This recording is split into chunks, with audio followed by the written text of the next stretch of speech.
Hello guys, welcome back to my YouTube channel. Some users want to create a second account because they signed up without a referral ID or used a referral code that didn't offer the best discount. Others may want separate accounts for different trading strategies, using trading boards, or even managing funds for other people. Binance staff allowed to create more than one account, but only under strict conditions.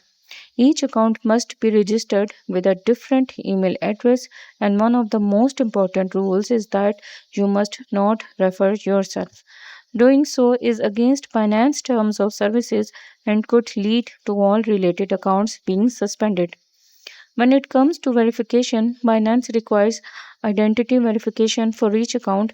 You can use different documents such as a national ID card, passport, or driving license. For example, if you verified your first account using your ID card, you may be able to use your passport or driving license for another account. Theory, this means a single user could potentially manage up to three accounts if they have all valid documents available.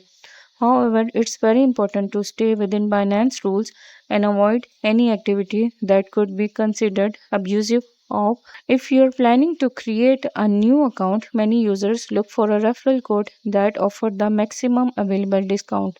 Typically, referral programs can provide trading fee reductions and additional savings may apply if you choose to pay fee using BNB, which can further reduce overall trading cost.